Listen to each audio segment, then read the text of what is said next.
What is the gospel about? Is the gospel about the glory of Christ, or is it that the gospel is glorious and it's about Christ? This is one of those passages where you cannot maintain the ambiguity.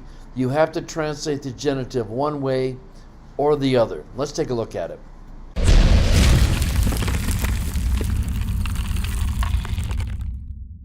Paul's saying that the God of this age, this world, has blinded the minds of the unbelievers, and the result is that they cannot see the light, and here come to our point, of the gospel of the glory of Christ.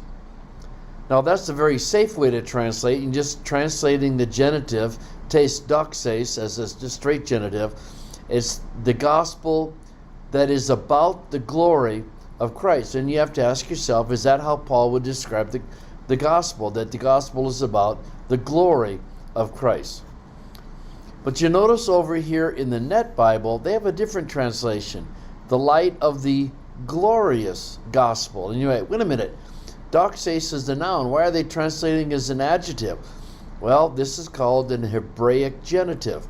And the function of an Hebraic genitive is to take basically a noun and turn it into an attributive, into a modifier. And the way you would do that, you would say that it's the glorious gospel of Christ. Now, I'm a little inconsistent in my translation, because here I say the gospel of the glory of Christ. But when you go down 2 verses, you have the same basic instruction, where you have the light of the knowledge of the glory of God. And is that what Paul is saying? Or is he talking about the light of the glorious knowledge of God? In other words, is gnoseos a straight genitive, or is it an Hebraic genitive?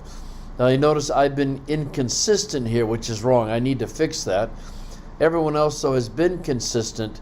Notice over in the Net Bible, it's the light of the glorious knowledge of God. Now the main thing I wanted to point out in this passage is that this is one of those passages where you can't be, quote, literal. You can't simply translate the words, because you have to make a choice. Either it's the knowledge of the glory, or it's the gospel is about the glory of Christ, or he's saying it's the glorious gospel, which is about Christ.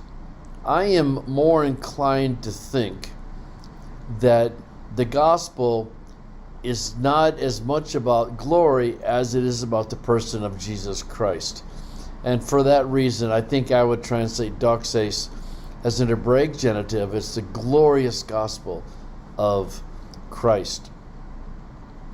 You ever been in a situation where you're talking to someone, he's an unbeliever, and it's like they can't see their nose in front of their face? It's just, you wonder, how can you not see that your life is empty, for example, or meaningless, or that you can't see that the gospel at least has some elements of truth in it? Sometimes I feel that way.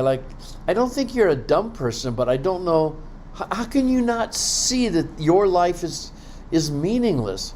And the answer in some cases is that Satan has blinded the minds of the unbelievers so they can't see the light of the glorious gospel of Jesus Christ. And so our approach has to be one of prayer, that the Holy Spirit would illuminate their minds so they could start to see the glorious gospel of Jesus Christ.